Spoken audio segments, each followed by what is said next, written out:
Miss Holleman, you came to Hope in 1946. Perhaps you could begin by giving us some of your impressions of the role of women back then. Well, I think women were a very important part of the campus at that time, largely because the faculty was smaller, and therefore the number of women seemed to be more impressive. We were trying very hard to be accepted by the American Association of University Women, and we had to prove that we had the same percentage, or approximately, of women on the faculty that there were women in the student body.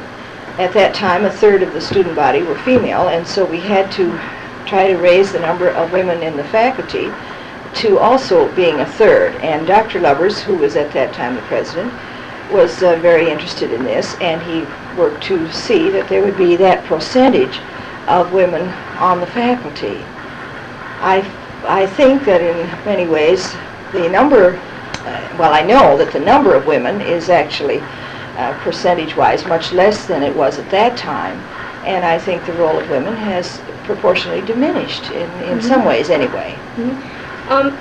What was your role specifically in seeking that accreditation by AAUW? Did you take part in that?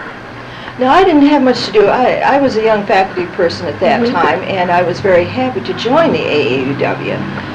Most of the faculty women belonged to it at that time, and parenthetically I might notice that I'm the only one at the moment who does belong any longer, which I feel is rather unfortunate. I think it was it is an organization that really works for women in academia, and at that time the chapter was very active, but it was I really wasn't involved in that. I have to give the credit to other people like Laura Boyd and well, Nella Meyer, Marguerite Prince were far more active than I.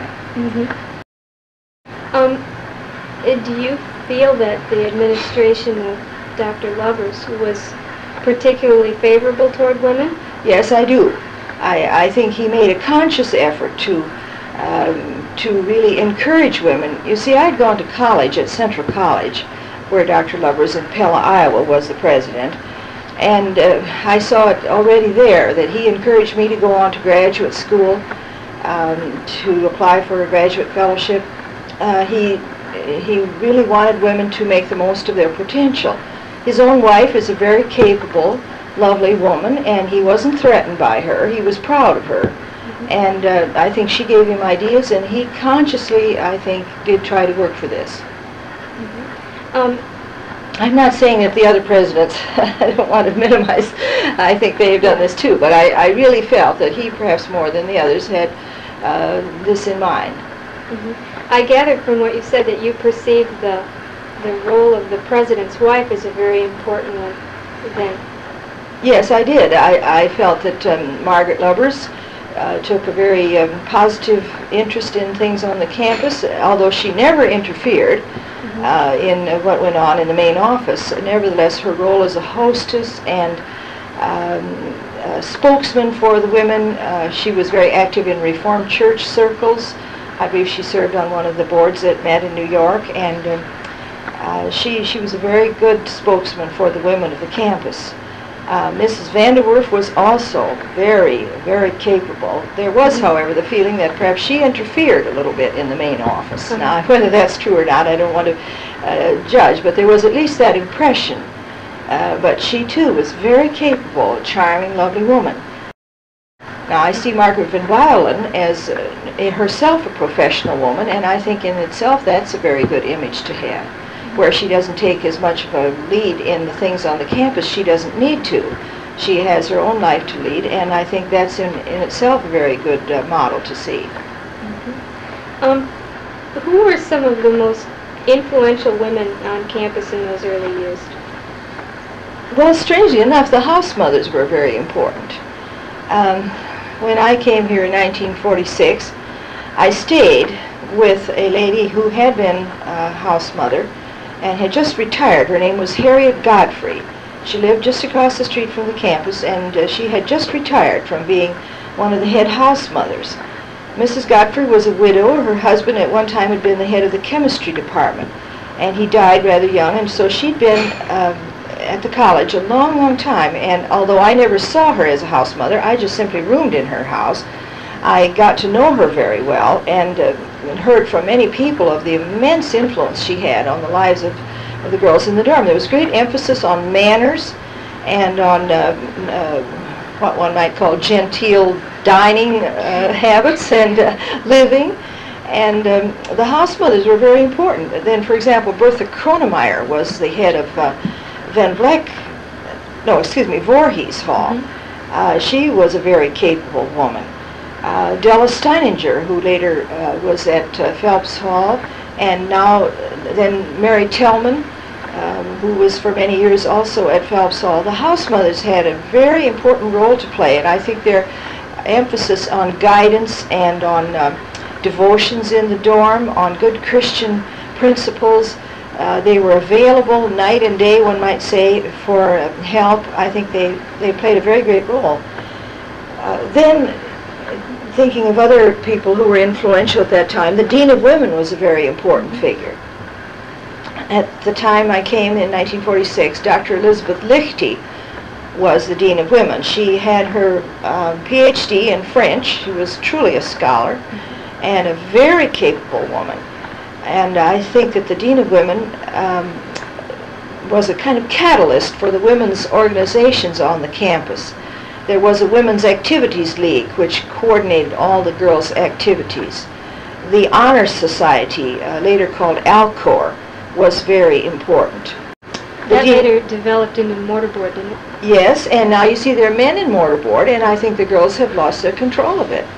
And there are proportionately fewer women in mortarboard than there were years back. Well, some of this is the women's lib movement. It's just inevitable. So I think the Dean of Women was a very important figure. Her emphasis on nice decorations in the housing, on social life in the dorms, on guidance and psychiatric help was very influential. Then, of course, one might mention the faculty, or did you want to wait until later? No, that's good.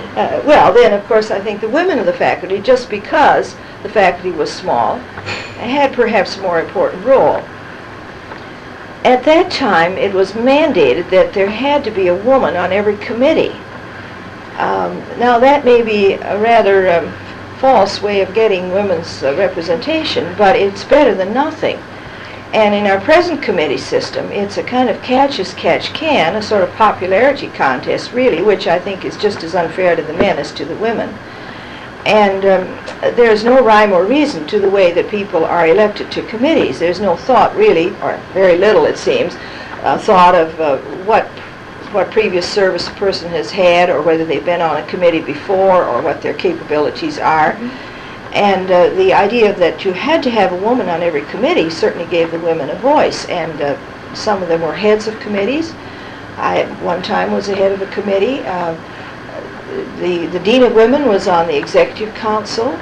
I think that she may have reported to the Board of Trustees, so that the faculty women were sometimes heads of departments, which doesn't obtain any longer. There's no woman head of a department.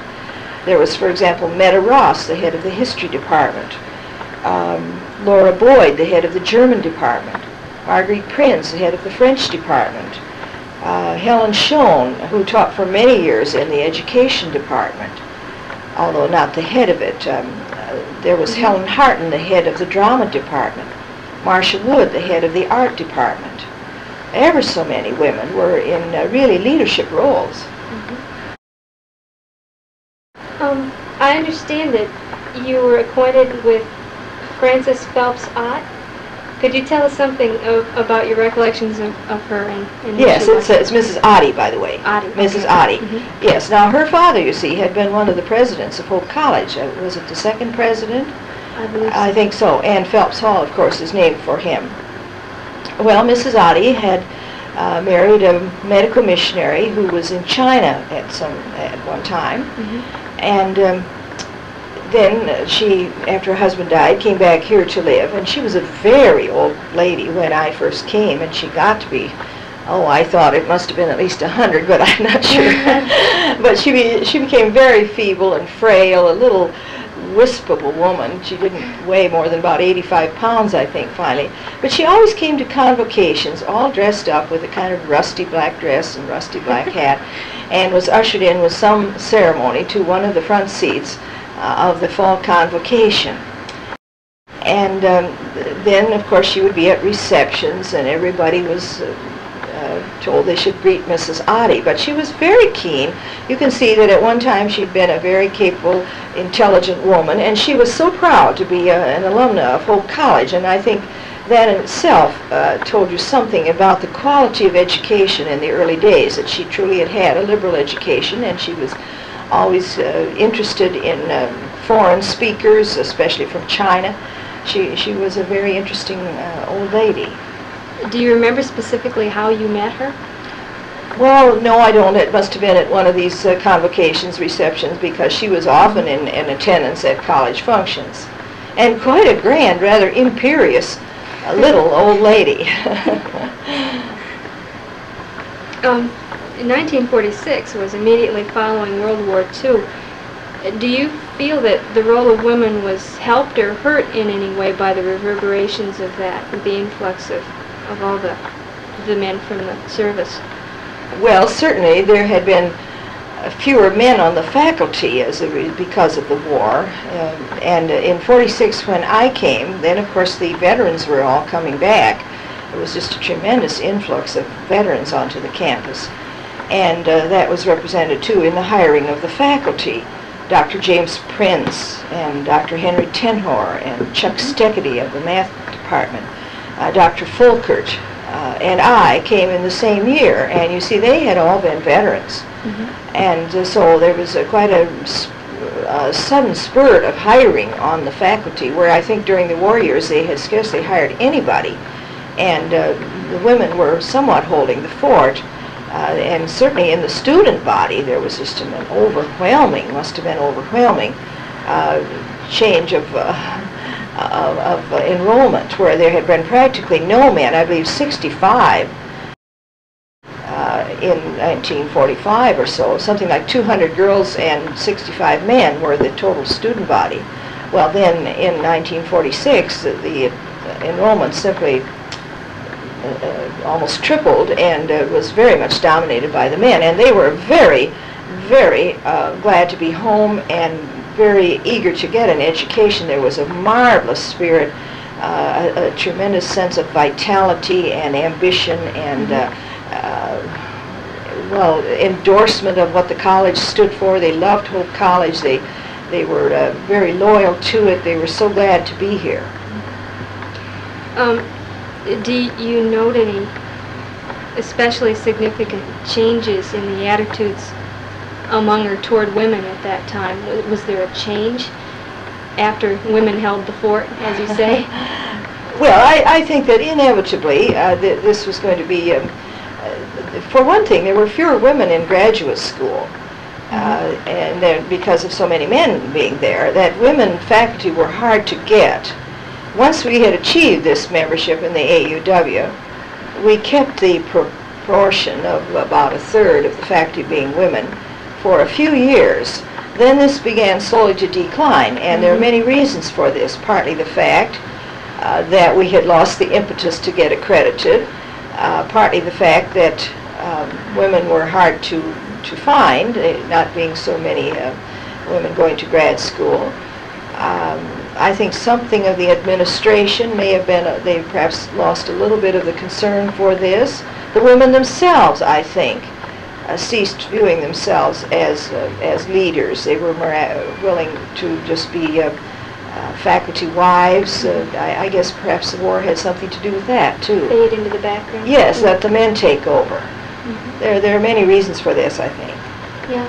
You wrote a brief historical survey for an ad hoc committee on the status of women. When was that written? Well, it must have been in 1976. I see. Or 77, I'm not sure. On that report, you recorded that in 1960, the percentage of women on the faculty was about 23%. And by 66, I noticed that it dropped to 13. And that was the lowest in 20 years. Yes.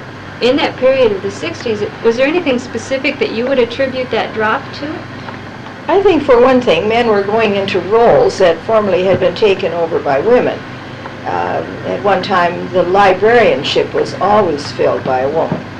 Well, then it got to be acceptable for a man to be a librarian, and so as one woman librarian retired, she was replaced by a man. I think this is true in other roles as well. For example, the head of the alumni magazine, Marion Stryker, been for many years. I'm not sure this is 1960, but somewhere around this time, Marion Stryker has retired, and you see her job has been replaced by Tom Renner. Or the archivist, Janet Mulder, retired, and her job was filled by a man. So some of this reflects the fact that men are now free to go, and it's a good thing for them. But I don't see women, by contrast, taking jobs that only men might have had, for example, in mathematics or religion. In a way, it has hurt the cause of the women that the men are now free to go into jobs which formerly were only held by women. As long as we're on this topic, the percentage of women on the faculty in '79 was still recorded as 16%, just a couple of notches higher. Do you have any opinions on why, or is it that would it be the same reasons as you stated I think before? the same reasons still obtain. I think, for one thing, there are many women in part-time jobs. Look at Maxine DeBrine in dance, or there was Anne Bratt for many years in English, Nancy Miller in education.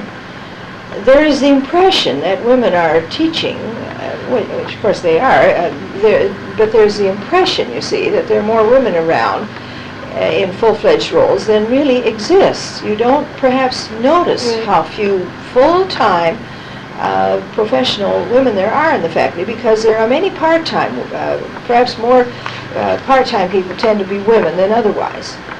And these people often have nearly as much of a job. I think in the music department, for example, Mrs. Palma has almost a full-time load, and of course she's only getting a pittance of a salary. And so it's one way to save by hiring part-time people who mostly are women, and you get the impression, you see, that they're on the faculty when they really are not. What are some of the effects of this, do you think, on the attitude of the faculty and the college, and then eventually for the students? I think that girls in the student body are not seeing enough full-fledged women as role models.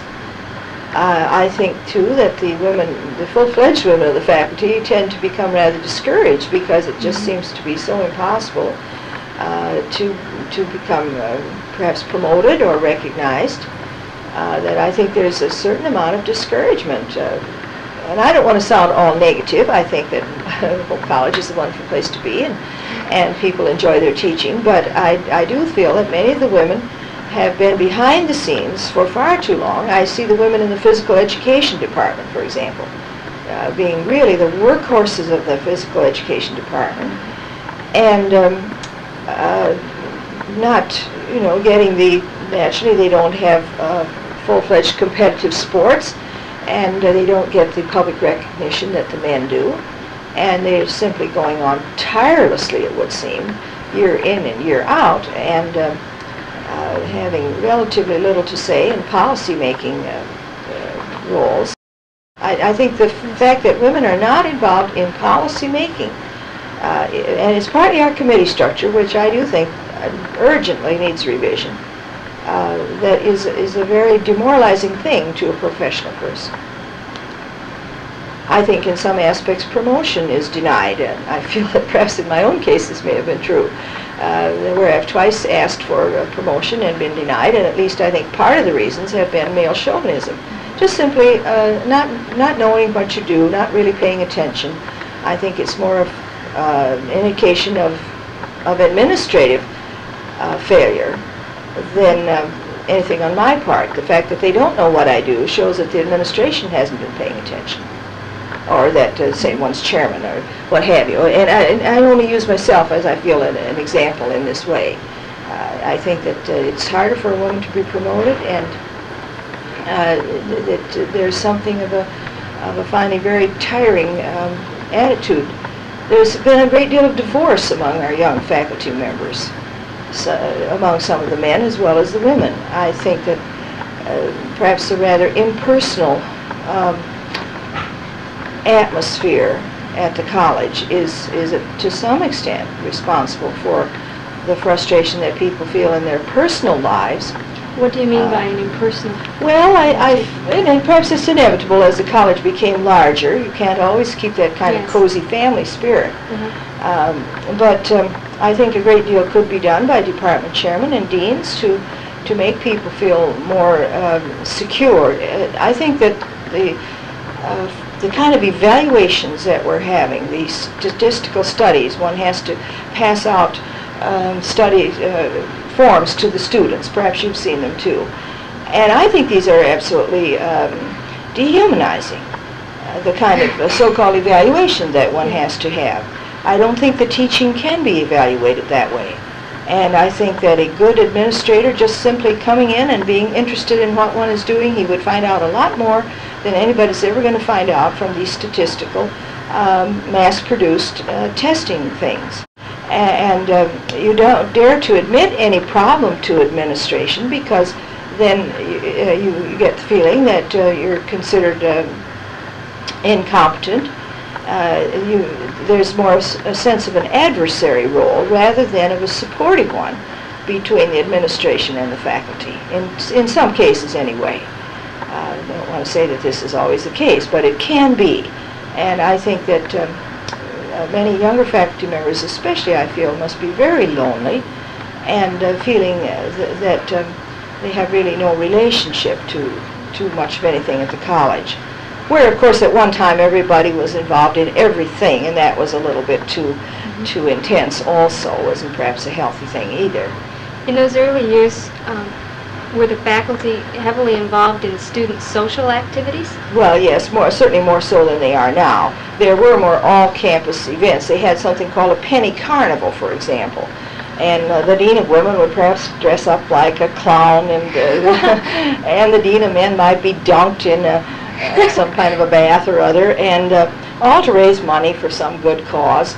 And there would be, for example, the International Relations Club had wonderful shows and dinners, and the faculty would enjoy to attend. Now it's just simply gotten too big, and you can't all attend everything. The faculty Christmas dinner was a lovely thing. And members of the faculty would put on perhaps musical performances or little dramas and have fun together. The faculty picnic was always a fine thing in the spring. Yes, there were more social events among the faculty and in things that included students as well. We were often chaperones at fraternity and sorority events who got to know the students in that way. You mentioned instances where women would carry a great deal of the load behind the scenes, and probably still do. Can you cite any instances in which you personally have been behind the scenes and not given credit? This is your chance. Well, yes, I guess so. For example, I was the chairman of the building committee when the addition was put on the music building. This was really a matter of default, too. We had done some preliminary planning in order to get the application for a grant.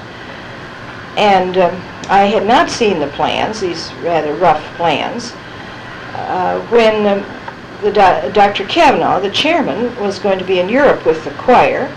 Dr. Koiker was also, I think, in Europe. Dr. Ryder was away. So then, out of sheer default,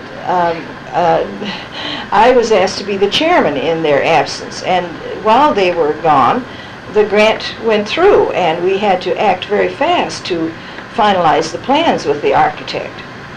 So I stayed up late, very late at night, several nights, going over the rough plans, and I saw all sorts of things. For example, they hadn't put any restrooms in the new addition. They hadn't thought of what to do with the organs, which were over in the chapel at that time. So I made many changes I suggested that there should be a faculty lounge in the new addition. That there should be windows in the rooms where the organists practice, because they're much more fixed than the pianists are. And can't move. After all, you can't be moving an organ.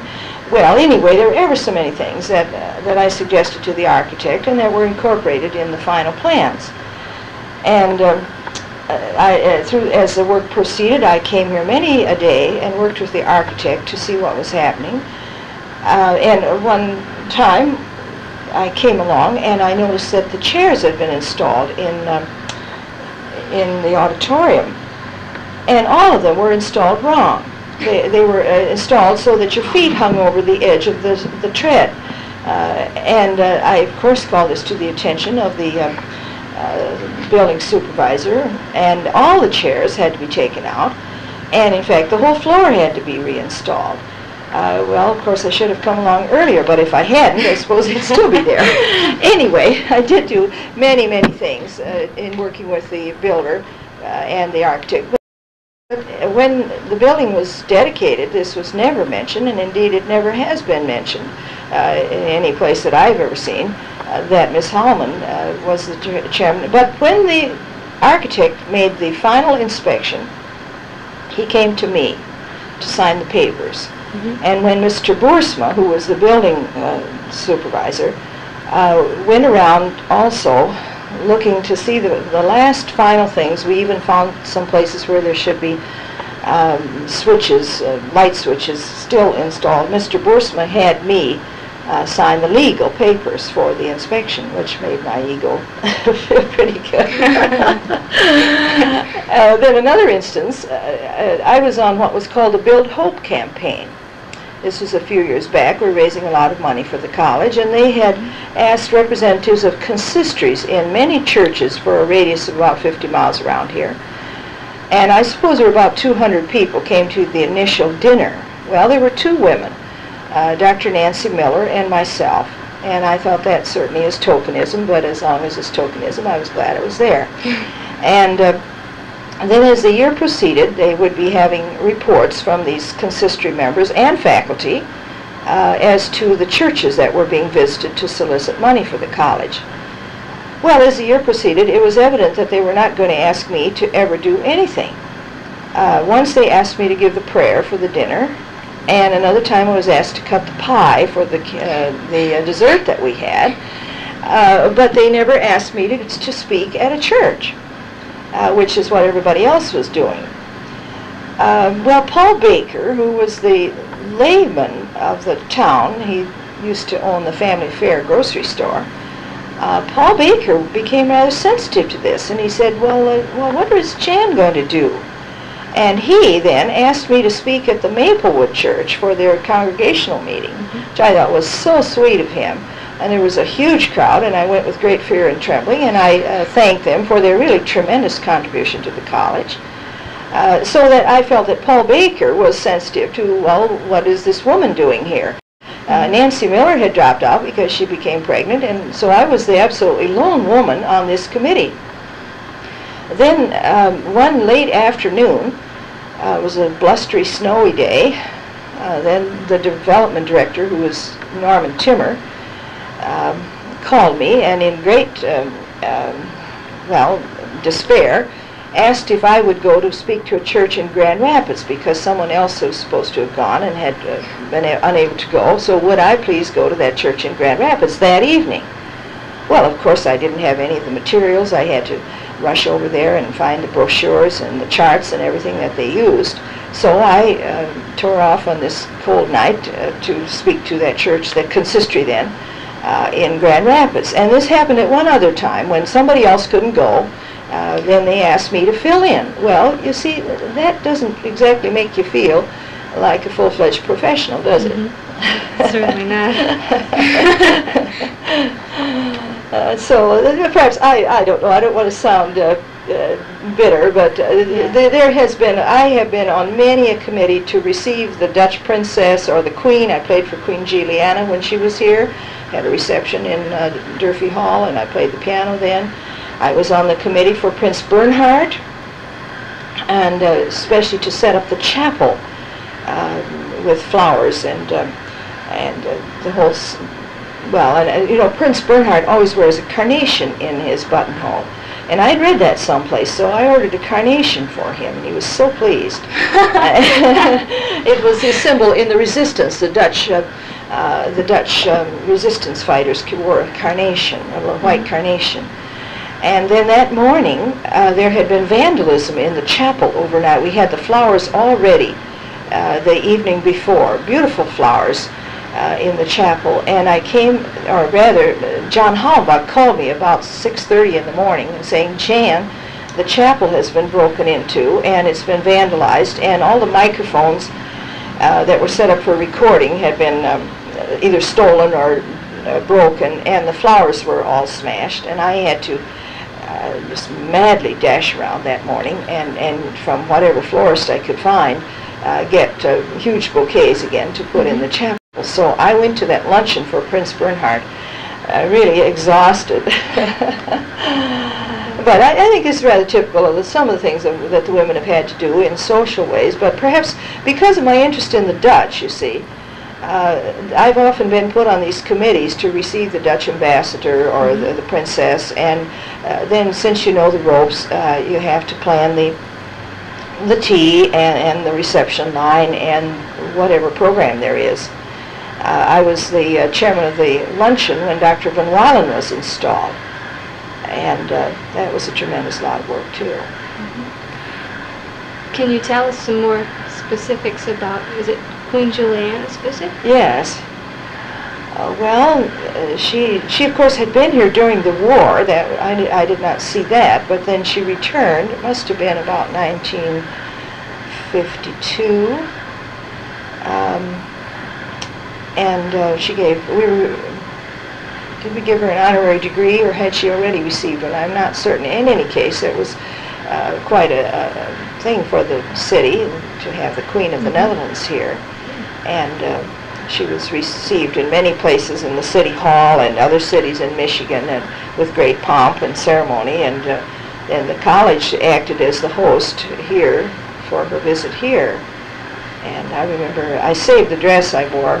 And I had a very beautiful hat, I remember that.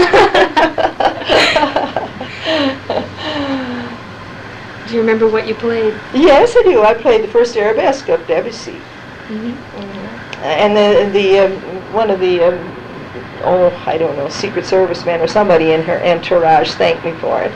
Sweet of him, I thought. That's interesting. Yes, it was. While we're on music, what about your role in the development of the music department here? Well, of course, I've been a piano teacher. I think that I've been more concerned than perhaps most anyone in the role of vocal music education because I have often supervised the students in the schools, and I've tried to build this up. I think I've been very concerned to improve our curriculum. Again, I've served on many committees. And I have often played in performances. I've played concertos with the orchestra. I've done solo recitals. I've played in chamber music, and whatever is going on, I think that, you know, my role has been a very many-sided one. What was the music department like when you first got here? Well, we had an old house which has since been torn down. It stood next to the Pillar Church on 9th Street, a great old mansion called the Walsh House. And Walsh had been an executive of the Bush and Lane Piano Company, and they had been millionaires at one time and then lost all their money, and I gather, in the Depression.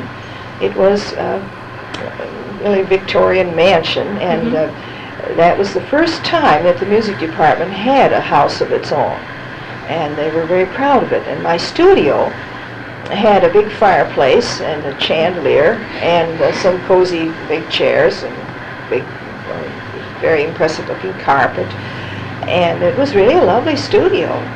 And then downstairs, Dr. Kavanaugh, for example, had what had been a great large, almost salon kind of living room, with again a chandelier. Almost every room had a fireplace, which of course we never used because it was gas heating, but Still, it was a very unusual house with lovely woodwork and beautiful mirrors and that kind of thing. Really quite an elegant place for a music department. Then when that house was going to be torn down, well, we made plans to build a new building, which I believe was finished in 1956. Why was that decision made? An overload of students for that?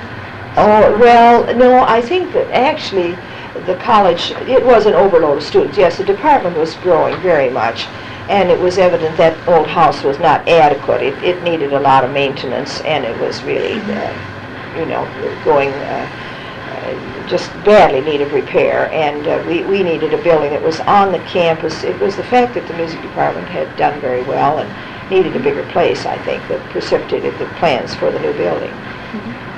And I think that we did very good work, though, in that old building, and there was a wonderful spirit, a sense of coziness. Elegance. Yes, it was nice.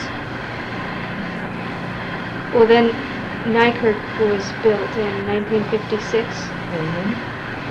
Yeah, so the main central part, of course, we've since added on to it, and that gave us much better facilities, especially for practice rooms. I wouldn't say that our studios are all that much better, because I enjoyed my studio in Walsh, but I do have a lovely studio here now, too, and the practice facilities are certainly much better, and the fact that we have the classrooms right here. I worked very hard to get better listening equipment in the music department. We had some small rooms. When we were over at Walsh Hall, I used to play records in the evening for students to come and listen, because there just weren't any listening rooms. And then we had to teach in the basement of the chapel, and I got a couple of old telephone booths, which we fitted up as listening rooms, little listening booths. And I struggled very much with to get money in the budget for listening equipment. And I was very anxious when we put the addition on this building that our library should have good listening facilities. Do any other struggles in the life of the department stand out in your mind as struggles that you were particularly active in? You were active in the development of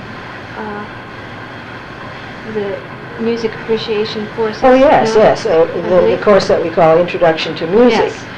I was very anxious that such a course should be in the curriculum, which at that time it was not. And I remember sending,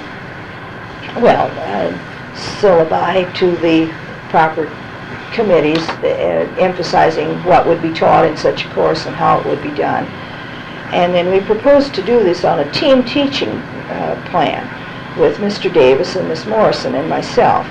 And we would have one very large class which would meet in Snow Auditorium and be taught by 3 people. Well, there were about 125 students in that class. It took a tremendous lot of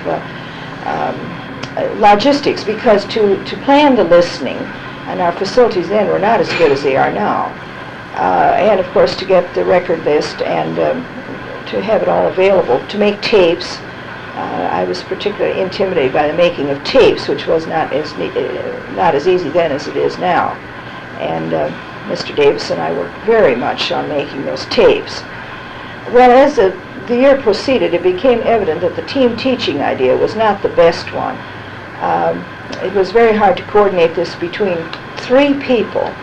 So it ended up that Mr. Davis and I continued to do this for some years as in a team teaching way. Then we got some new people on the faculty, Mr. Riker, Harrison Riker, and Norman Jennings, and they were involved in it for some time.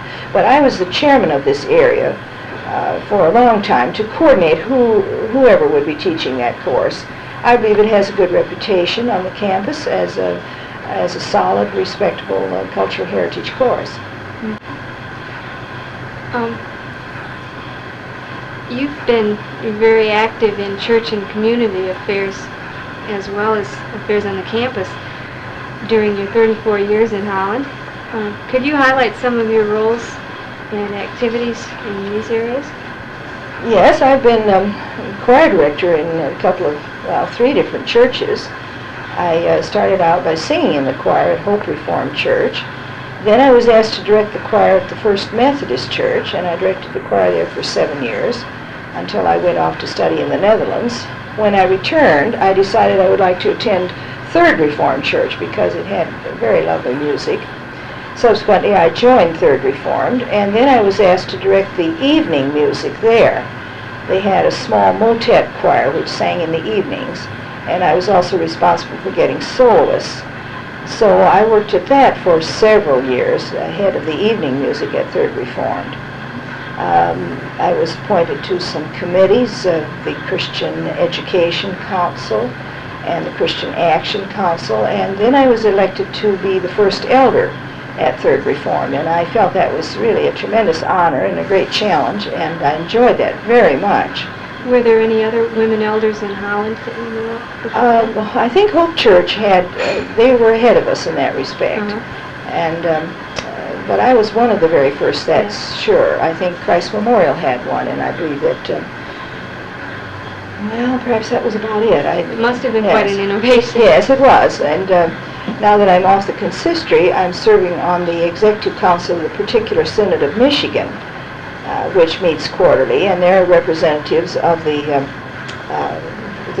classes of the Synod of Michigan, one elder and one minister from each classes, and this is very interesting also. You told me a story the other day about your first time at that executive council. I wondered if you could repeat that. Well, yes, it was rather amusing. I showed up at the Reformed Church Center in Granville, Michigan, for this first time that I should be on the executive council, and there were lots of men standing around in the hallway there, all greeting each other with great friendliness, but nobody paid any attention to me, even though some of them did know me, and I suppose they thought I was coming to see maybe perhaps Beth Marcus or, well, what, I don't know, but in any case, then we went into the meeting and sat around a large table, and someone who was in charge welcomed the men. He said, well, nice to see all you men today. Welcome to the brethren, and words to that effect. And then Neil Van Heest, who was the minister at Central Park Reformed, and I believe was also the vice president, and now introduced the new members of the council, and he particularly made a point of introducing me and said, now we can't any longer say welcome to the brethren, because Ms. Holleman is really on this committee, and she has a right to be here, and she's an elder from Third Reformed. And then he paid me a very nice tribute. He said that when he'd been a student at Hope College, I had been his counselor, and something which I'd long since forgotten, and that I had actually encouraged him to go into the ministry. And I certainly didn't remember that either. And Neil was very sweet, and I did appreciate it. Did appreciate his very warm and pleasant way, a little bit of humor in making the men realize that I was on the committee. Did you sense any tension at that particular Yes, I point? think some of them still haven't accepted a woman. Last time I went to the meeting, the man from Canada said that he really didn't approve at all of women. The whole question of women's ordination was touched on, and he didn't approve of women's ordination. And then I said, well, you mind women on the consistory? Yes, he felt the same way about that. He didn't really feel that they had any part to play, and it was a kind of perversion of everything nature intended. Although he was personally pleasant to me, he was very firm in his stand, and I could respect that. But I felt, too, that when they make appointments to committees, they often ignore the fact that there could be good women candidates for some of these roles. For example, on the Student Life Committee or on the publications, the Church Herald Board. And I did see that there got to be a woman to replace somebody who was retiring from the Church Herald Board. And so although I certainly don't want to be on that council to speak for Women's Lib, and I've tried not to have that viewpoint, but once in a while you feel you have to say something. Yes. And I must say then Judge Picard from Kalamazoo was very supportive to me, old Judge Picard. After I had said something that there ought to be women on these committees, then a similar case came up, and he said, now isn't this just what Miss Holleman has been talking about? And he stood for me. I really appreciated that. Mm-hmm. And then in other things in the church, I don't know that I mentioned this to you, but I have often served on educational. They had what they called a leadership conference here in the summer for church leaders. and I was asked to do a course in music for children.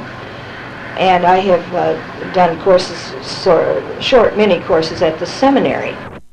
Well, yes, I was discussing the other ways in which perhaps I've been involved in music in the church or choir conferences. I have several times had to speak on music of the Reformed Church. I'm going to do a little mini course at a Christian Reformed Church next winter, and that rather pleases my ego to think that the Christian Reformed coming to us for something. It's quite a step. Yes, and I spoke to a class at Alma College lately on the music of the Reformed Church. My interest in the Netherlands has helped to, I think, with the Reformed Church also. I've been often having to do things in connection with the Dutch culture. I gave a small course last year for the Dutch class in music of the Netherlands. And it all perhaps ties in some way with one's work in the church. It's kind of a spin-off, I think, of one's interest in the historical aspects of the Reformed Church. Well, that's all the questions that I have for you. Do you have anything else you'd like to add? One thing we didn't touch on, and I should have brought up earlier, was the role of the support staff of women on the campus. There have been so many capable women in clerical and maintenance type of jobs who I feel have not had perhaps as much recognition as they might. For many years, the manager of the Klets was Mrs. Dorothy Burt, and she worked downstairs in that old Klets, very hot and cramped, and Dorothy would be on her feet just all day, day after day. In the basement of Van In the basement of Van Raalte. And she did all the ordering, and of course we didn't have a food service then. It was really her responsibility, and she was so capable. And she spoke to me with considerable hurt that when they planned the new Klets, they never once consulted her to see what her suggestions would be for the new Klets, and she would have had many to give, I know. Because what they have in the new Klets is just a replica of the old. They didn't have the wit to see that they might improve upon it. And many of the inadequacies of the old Klets were just transferred right over to the new one. And Dorothy Burt could have seen that. I think that Marion Stryker, as Director of Alumni Relations and of writing the periodical of the Alumni Journal, did a heroic job. And Marion tried often in the pages of the Alumni Journal to give credit to women alumni. I've already mentioned Janet Mulder, the archivist. I think that some of the secretaries, Charlotte Mulder, the secretary to Dr. Van Wylen, and Marianne Orzeszewski, the provost secretary, they're so capable and so just dependable. They're just typical, I think, of many, many wonderful women we've had working in the business and support aspects of the college. When I came here, there was really only one completely full-fledged secretary, and that was Mildred Schubert. Although the registrar had secretaries in the English department, but Mildred Schubert was really a full-fledged professional secretary to Dr. Lovers. And then Dr. Lovers encouraged her to go on to school, and she later became the head librarian at the seminary. But the proliferation of that type of job has been astounding too, where once of course you did all your own typing, you never would think to have anything duplicated. It wasn't possible to do it.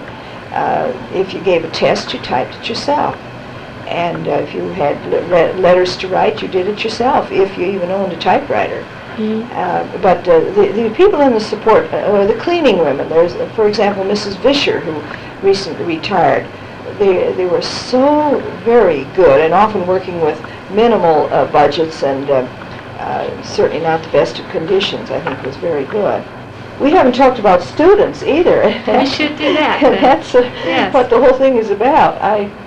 Again, one can hardly name names. There are just so many. But I think that the Women's Activities League and the Alcor, the Women's Honor Sorority, had a great influence on the campus.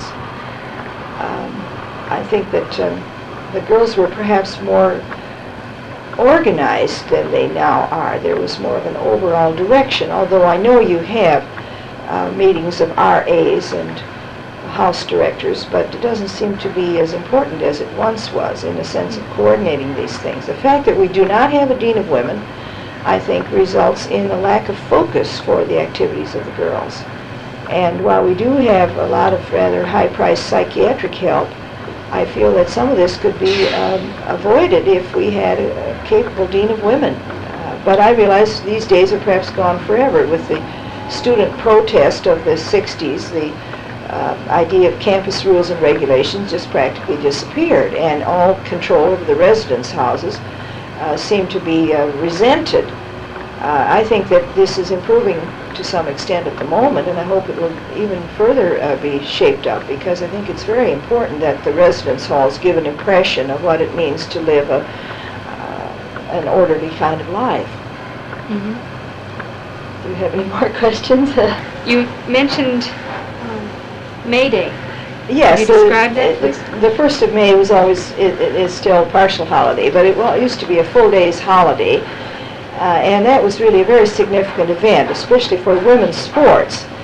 And then I believe it was the freshman girls would be trained to have a daisy chain. They all dressed up in formals. They practiced some kind of a dance to wind the maypole and have a daisy chain. It was a very pretty thing, graceful and elegant. And of course the boys were all dressed up. We had it in a pine grove. And at that time they would announce the new appointees to the Honor Society, and also the girls who were on the Queen's Court, and various other honors too were given out. And then of course it was the crowning of the May Day Queen and a lovely dinner afterward, which everybody was expected to attend. And now this has really gotten to be a very minimal thing, and people, the May Day Queen is crowned wearing jeans or looking very, in any case, it's just another, well, kind of athletic event. But I always felt that May Day was a very nice recognition of the women's leadership on the campus. And I think that, again, you can't bring the past, but one could think in terms of other things that might give something of that same emphasis to the role of the girls on the campus. Why do you think the emphasis on that had declined? Well, it got to be looked upon as just too fussy.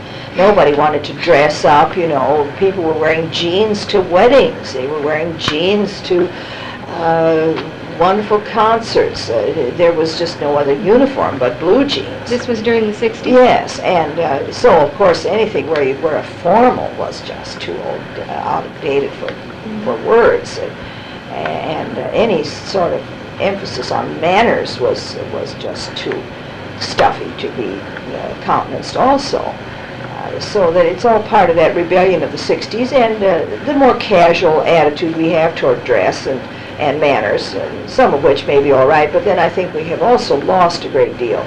At one time there was planned seating in the dormitory for meals. You were given an assigned seat at a table. There was a host and hostess. The host dished out the meat, and the hostess poured the coffee and made introductions, and was supposed to keep some kind of a conversation going. Everybody was introduced, and you sat at that same table for whatever it was, 3 weeks or so. And then you were assigned to another table where you were forced to meet some new people. You didn't just sit with your friends. You had to get to know some new people, and the art of conversation was thought to be important. And this has long since disappeared, and I think rather unfortunately. Do you think some of those traditions could reasonably be brought back? I think one, with imagination, one could do something toward that. I think that the new addition on Phelps Hall has been an improvement in dining, and that there could be more occasions then when one might have a banquet and to get student clubs, and too much centers around the fraternities and sororities for social life, and there's not enough imagination given to the role of student clubs or other ways of having students dress up and be included in a nice dinner of some sort. But I think it is improving, yes. Okay. All right. Thank you very much. You're welcome.